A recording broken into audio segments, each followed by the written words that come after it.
อีแดงบาน พอแดดออกแล้วก็ออกมาพิงแดด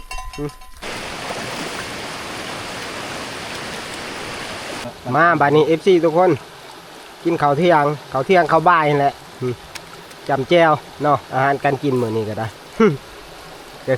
คือว่ามีหลายอย่างมีทั้งแจ่วพริกดิบแล้วก็ปลาแดกเนาะแล้วก็แจ่วหวานมื้อนี้ กินพอได้มีแห้งย่าง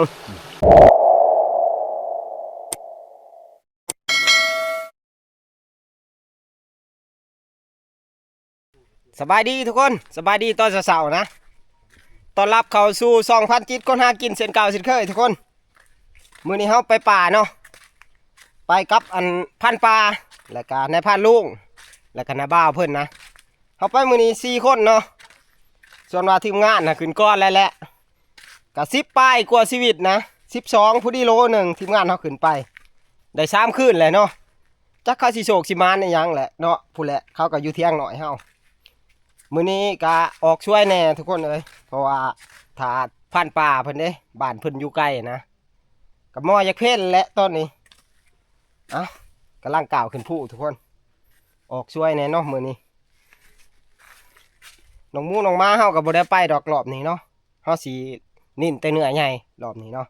ไปเบิ่งไปชมแล้วกันบัดนี้เที่ยวนี้เฮาสิมานี่ยังสิกินแก้วคือรอบก่อนอีกบ่เนาะมีแต่ว่าไปเบิ่งไปชมแล้วกันเนาะไปมื้อนี้กะบรรยากาศกะครึมผ้าครึมพ้นคือเก่าเนาะนี่ยะได้ฝนตกสิเป็นจังไดไปรอบนี้ไปเฮห่างกับว่าแม่นนะ บ่ได้เอาน้องม้าเข้าไปนำ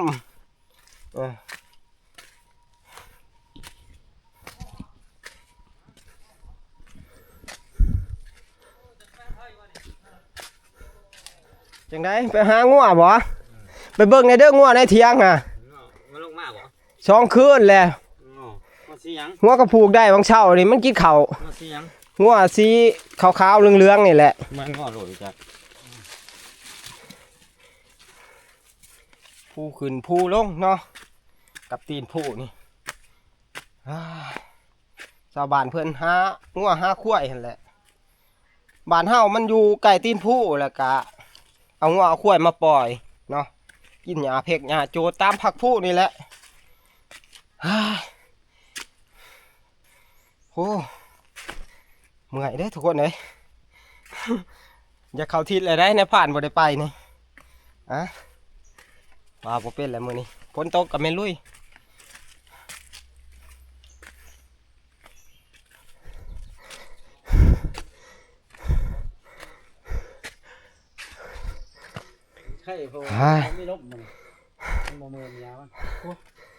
นิ่งขนาดเนาะบ่มีลมมื้อนี้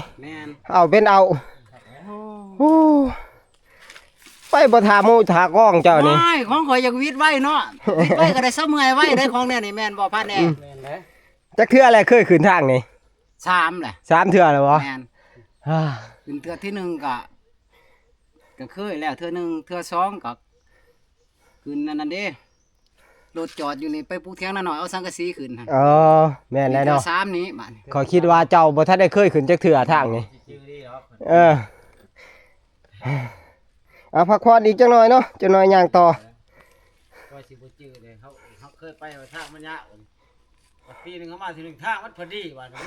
ไปแล้วจะสิไปทางใดบ่เริ่มต้นลุงเนาะไปมานี่ลุยต่อเอาผลกับพ่อผลบาดนี้เพิ่นหมื่นด้วยพาวอยากให้มันวิดผักผู้นี่แหละทุกคนหินมันลื่นมีแต่อันหินกระบุกกระบักอยู่นี่คันว่าเฮาลื่นไปแล้วก็โอ้ยมีเจ็บได้ทุกคน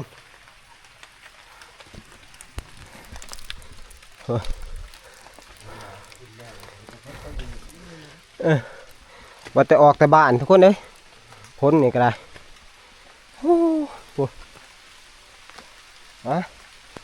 บ่ย่านดอกพ้นนี่ย่านแต่ล้ม เข้าป่าเข้าดงนี่แหละมันลำบากถ้าว่าล้มแล้วก็ได้งาไม้งาตอกเนาะ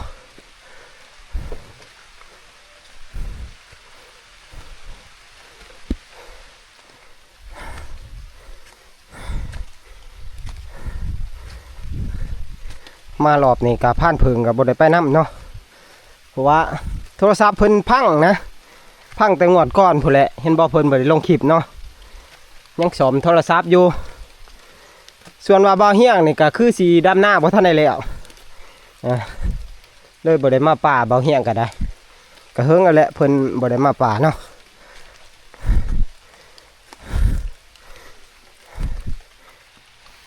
บ่ธรรมดาได้ผักผู้เฮานี่ก็ได้สั้นเนาะแล้วก็ไกลรวมๆแล้วคันว่าแม่นไร่นี่ก็อยากพ่อกิโลพุ่นแหละว่าง่ายๆซะเฉพาะผักผู้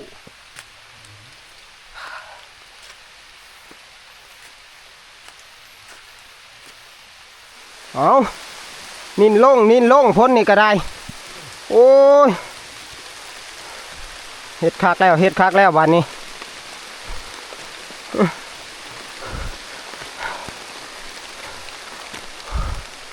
เฮ้ย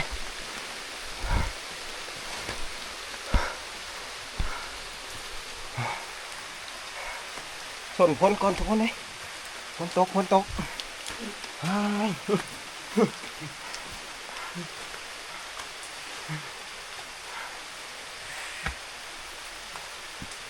มาเฮ้ยจะเป็นพ้นเนาะพ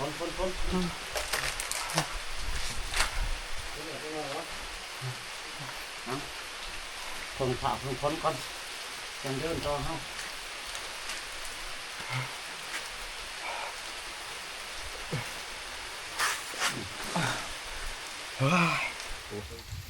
บรรยากาศท้องไร่ท้องนาทุกคนเลย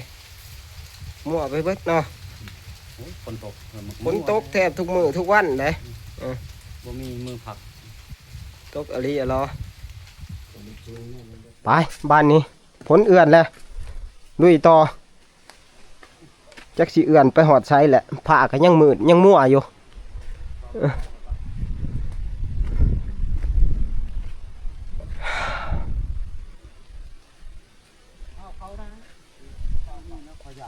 คอยเด้อระวังมือเด้อ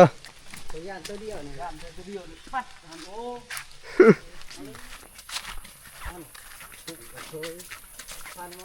อ้กวนไผ่ยังอยู่ทุกคนเลยชาวบ้านเพิ่นมาหาอยู่หากินคือสินอนอยู่นี่แหละมังคืนนี่นะกูเป็นเห็ดแนวกันผล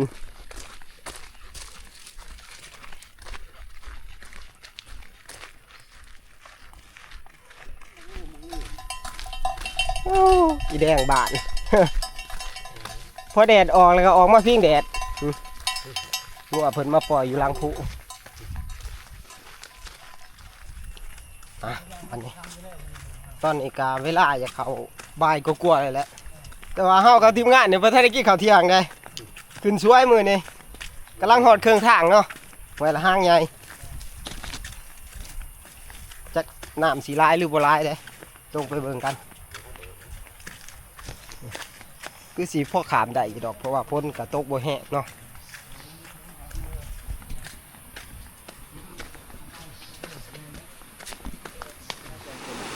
ถือว่าโบราณนะมือนี้เนาะพ่อขามได้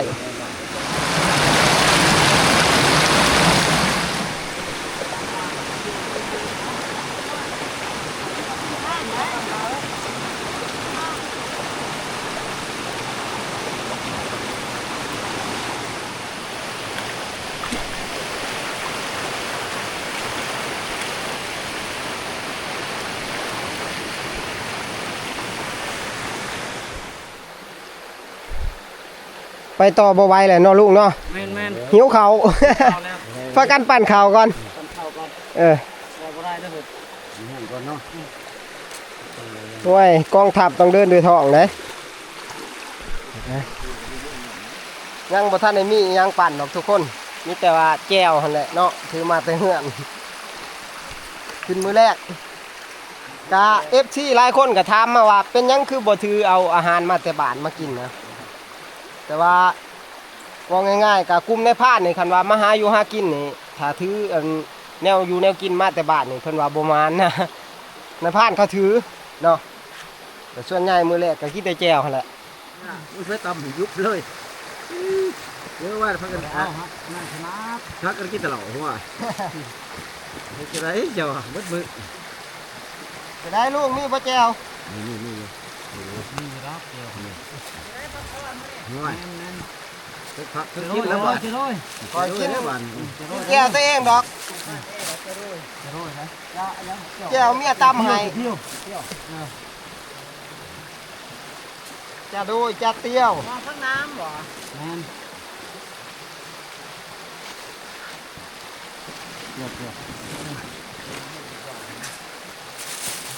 เขาเบิดบ่เผื่อ มาบัดนี้ FC ทุกคน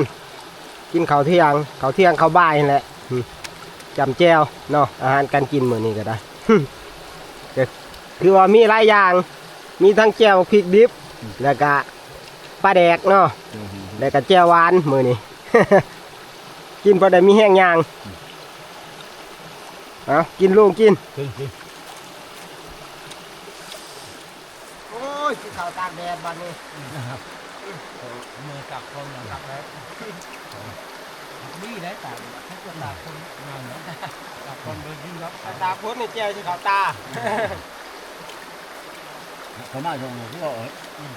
โต๊ะปักเลยแล้วนี่แหละเขาก็ความไปเขาสุดข้างซ้ายมือเรานี่ก็จักรยานจังได้ว่ามาก็เจอมาขวมมาให้หน้ามาแล้วตัวนั้นถือแต่ก็ว่าตัวลูกมันมันไปเลยฝ่ายมันก็ซื้อจักรกระดานไป ท่านจะใกล้ทางรถตรงนั้นสิเที่ยวมาของเก่าตัวนี้ลุงท่านจะไปทางปากทางพ่วงหันกะเที่ยวแต่ละทางน้อยครับของเก่าแต่ลำคดทำแล้ว ทางรถเนาะ นายันไปทางบอล ไปบ้านนี้ลุยต่อบ้านนี้พูดแล้วมุ่งน้ำไปเที่ยงหน้าหน่อยเฮาเนาะพอหอดเที่ยงหน้าหน่อยแล้วก็ว่าบ่สร้างเฮาสิวางแผนกันจะได้ก็ได้เนาะพันป่าเพิ่นว่าพูดแล้วอยากไปอันหาหลาแถวจ่ายเซนวนพุ่นเนาะก็จักสิฮอดหรือบ่เนาะมื้อนี้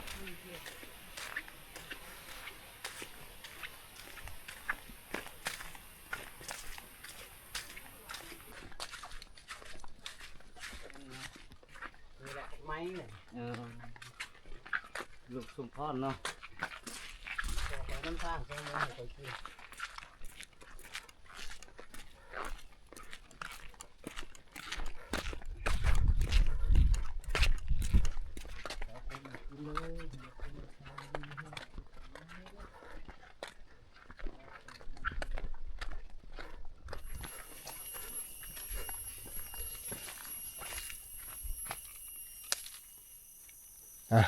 ให้พวกพันป่ากับนายพันลูกเมื่อก่อนนะส่วนว่านายพันเองนี่ก็สิไปชอเมืองกับดักก่อนเนาะก็ใส่ไหวกับบ่ร้ายดอกแต่เที่ยวก่อนผู้ใส่ไหวเนาะ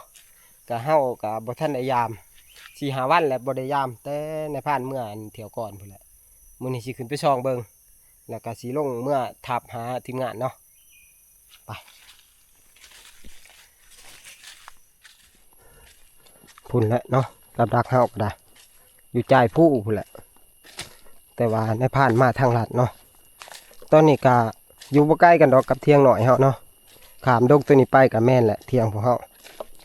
แต่ว่าในผ่านมาทางขี่ขานลบขึ้นมาอันหลังผู้นะไปทางสะดวกกว่าคอยเลาะไปนี่แหละทุกคน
มีแต่ทำมักเวอร์ทุกคนเอ้ยแถวคลองเขตนี่มีแต่ห้อยมักเวอร์ทุกคนแป้นบะทินะมันมานอนชนพ้นอยู่ทำนี่ปาโตเป็นหมง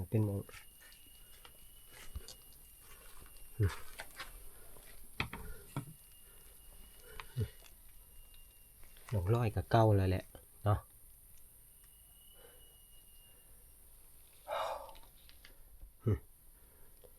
30 ตกเนาะพลนี่มานอนส่วนทำนี่ป้จะก็ไปเทียนเลยแถวนี้นี่แหละในผ่านใส่เรียบๆจ่ายนี่แหละเนาะมอกับทำนี่แหละเพราะว่ามันเที่ยวไปเที่ยวมากับทำนะ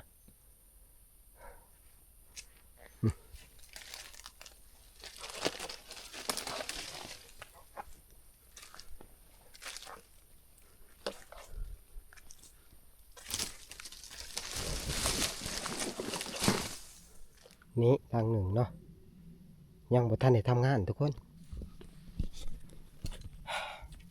ยังสภาพเดิมเลยบ่ร้ายดอกกับดักกะประมาณ2 หลังเนาะเรือเขาเอาหั่นแหละ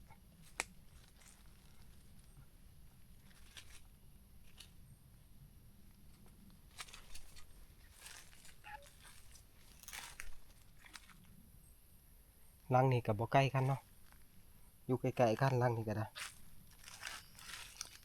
เพราะว่าอันในผ่านใส่ตามจ่ายแล้วมันเที่ยวจ่ายดิ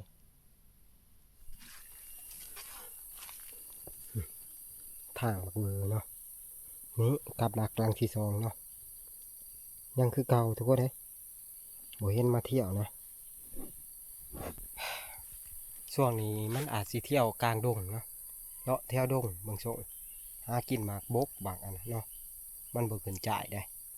ถ้าว่ามันขึ้นจ่ายนี่มันต้องเลาะมาเหยียบกับดักแน่นอนนะยังคือเก่าทุกคนเลยกับดักเฮากับมีแต่แค่ช่องหลังนี่แหละเรือจากอันเขาเอาเนาะจากซีเมนต์ในพันทางใดแหละลักเอาเบิดช่องหลังเลยแต่เขาลักเอาไปบัดนี้งูขึ้นทับไปหาที่มานเนาะตอนนี้ก็อย่าคำแน่เลยแหละบางเทื่อเฮาก็กินข้าวกินน้ำแล้วก็สิออกใต้ตานะมื้อนี้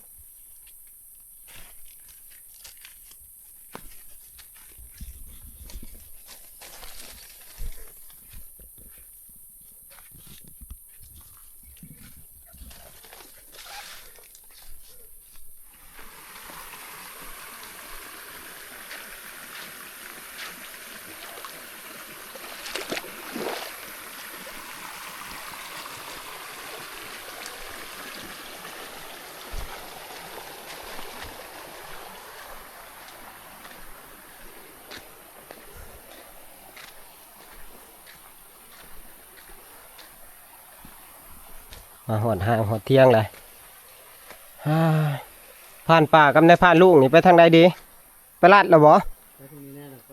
เออหาเจียกระหอกได้ฮะไปเลยทุกคนเลยผ่านป่ากับในผ่านลูกไปเลยไปหาเลาะเจียกระหอกหรือว่าลาดแรกนะในผ่านกับสิพักพรก่อนแหละจังสิไปน้ำหมูเนาะเพิ่งได้มาอยู่เที่ยงผ่านป่าได้เป็นครั้งแรกเนาะมาแต่ละเที่ยวนี่ก็มาซองเมืองซื่อๆแหละมาเที่ยวนี่สิพักอยู่นี่นะทับลักเฮาก็สิบ่ได้ไปดอกเที่ยงหน้าหน่อยเฮาบ่ได้ไปเนาะเพราะว่ามื้ออื่นนี่เฮาสิย้ายทับนะในพานก็สิบ่ได้หากินเข็ดๆนี่เพราะว่าทีมงานเฮามาก็หลายมื้อแล้วมาหลายคืนแล้วก็คือสิคั่วเบิดแล้วแหละแถวนี้คาดว่ามื้อเช้านี่ในพานก็สิย้ายทับพุ่นแหละไปอันจ่ายเซนวนพุ่นเนาะไปหากินไก่มาเที่ยวนี่คาดว่า 3-4 คืนพุ่นแหละจังสิได้เต้ากลับบ้านนะไปบ้านนี้ไปซองเบิ่งเที่ยงไปซองเบิ่งทีมงานเฮาแล้วก็ในพานก็สิไปเอาอูนะเพื่อว่าได้ไปนั่งเมืองใหม่มื้อแรกนี่ไปเบิ่งทีมงานใหญ่เฮาว่าอันเขาสิมานยังนะผู้เพิ่นมาก็หลายคืนเลยไปซองเบิ่งก่อน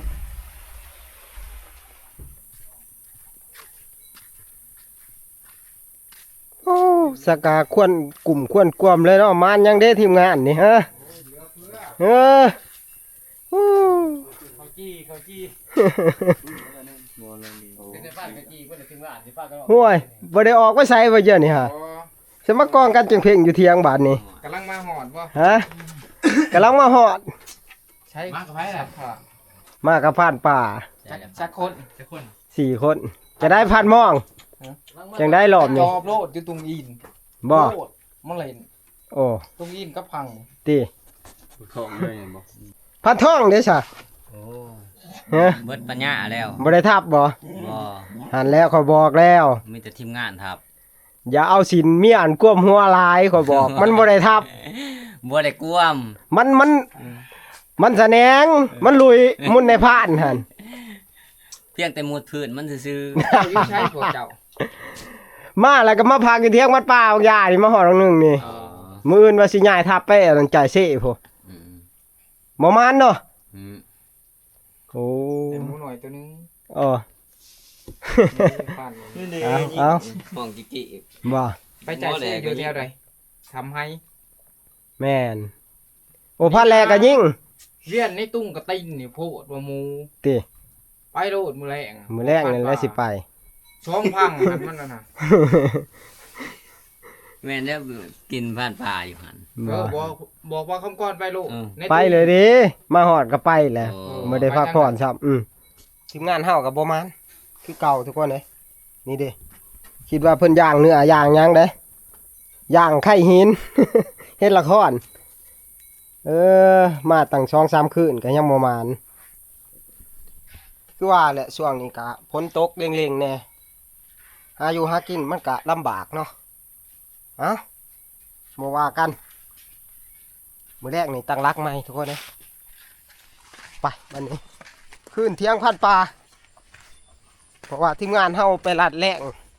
คือสิบ่มีอันคนหนึ่งเขาเป็นหนึ่งเขาถ่ายทีมงาน ออกไปพอบาวสัญญาเพิ่นสิไปเอาต่อลมเพิ่นวะอยู่ไสต่อลมมันในพระ ผู้แรกอยู่อันตีนผู้เล่า โอ้โหไปจังได้จังไปเห็นไปโลมมันบ่ บ่ยางไปแล้วกันแนมเห็น โอ้เจ้าก็เป็นผ่านเพิงผ่านต่อของเขาเนาะ พันต่อเพราะได้อยู่พันเพิงบ่เอา พันเพิงนี่เพิงอยู่นี่ยังบ่กล้าเลย ฮะรอบหน้าสิเอาผ่านเพิงมาปราบแทนนี่ เห็นช่องทั้งมาได้เพิงนี่ โอ้โอ้พอมาหอดกันนะพาลุงเพิ่นหนึ่งแล้วเขาก็ได้ มาแล้วมาแล้ว ไปจะได้พออยู่ว่าเวลาแรง บ่เห็นแต่ห้อยมัน อืม เห็นแต่ใช้ละห้อยมันหะโอ้ทางมาเจ้าบ่ได้ทันไปแล้วห้อยไปทางบ่ขอบ่ทันไปอ่ะสิดูโอ้เจ้าบ่ได้ไปดอกพุ่นทางพุ่นทางทำมาเปะพุ่นเจ้าบ่ได้ไป จนค่ำจนมืดเลยทุกคนเลยในพาลุงเพิ่นไปอันเยี่ยงปลากังในห้องนี่เพิ่นก็ได้มาปนพอได้ปนได้แจวนี่ ดูลุง ต้มสุกเลย เอาอันนี้มีด นี่แหละอาหารแรกเฮามื้อนี้ปนปลากังมาบัดนี้มาพร้อมหน้าพร้อมตากันแล้วพัดปลาก็มาเพิ่นว่าบ่มานเพิ่นว่าพอแต่ห้อยมันเราอ่ะ ทำยากมัน มากินข้าวแรงบัดนี้ กินปนปลากังหั่นแหละมื้อนี้ เอาทำมัน กิน3โศก3มานเนาะเอากินไปปนปลากังปิ้งเขียดมื้อนี้เขียดหมูหิน กว่าสิได้ยิ่งเลยได้พันใหญ่ บ่ มันลงก่อนข่อย คันแม่นเราหมู่ข่อยได้ยิ่งแล้ว ลูกตรงอย่าง บักทอกบ่พอ แม่นห้อยซ้ำโอ้ยซ้ำนี่ นี่ก็ต้องว่าพี่ แม่น จะสิได้ดีบ้านหนาไปเลยโอ้ยเขาแบบถ่ายเยอะหนามเพี้ยนเลยเปียกเบ้อพันไปมันถึกมันดีลูกต้มอะไรวะเบิ่งโอ้ย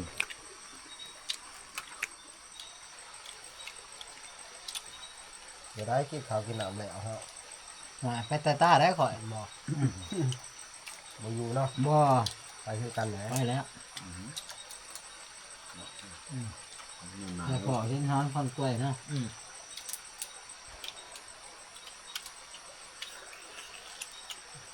โอ้ กูย่างผู้ใดแต่ว่าเขาว่ามีบักสองหางได้พันใหญ่รับกระตินมีบักสองหาง เพราะว่าพันน้องนิ่มว่าจะให้พันแอร์คนเดินป่าไปเนื่องรับกระติ้นแถวตุงอินนะครับ พันน้องบอกแล้วให้แนะนำพันแอร์ไปหัน แล้วผู้อันนั้นเนาะ เพิ่นผู้คุ้นทางเด้ จากทางไปลำกระติ้น สองหางกับไปนะเจ็ดจะได้ห้องกับทางไฟทางมันกับมัน แม่นเพราะว่าคันมีสองหางนี่มันต้องมีเนื้ออยู่ได้พันแอร์ ไปนำกันกับเนื้อมันอาศัยปารมีสัตว์ใหญ่ แม่นมีแต่พูนแล้วสิพาลุงพานเฮานี่ลุงบุญนี่ได้ตะเวนพูนแล้วหอดคอยเงี้ยงเราได้เฮา ฝากอีกคนละเข้าตรงนี้ มันจะว่ามัน เอาหลังจากเฮากินข้าวกินน้ำแล้วเนาะทีมงานกากาเกียม เพราะว่าสิออกไตต้าในพานแต่ละคนกับบุญไฟอยู่หรอกเพื่อสิออกไตต้าเบิดนะในพานเองกับสิออกไตต้าคือกันแหละแต่ว่าคลิปวิดีโอนี่ในพานเองกับสิปิดไว้เพียงเท่านี้เนาะนี่แต่ว่าถ้าเบิ่งถ้าส้มในคลิปวิดีโอน่ะก็คืออันนั้นคลิปออกไตต้าทุกคนสำหรับคลิปนี้ก็สบายดี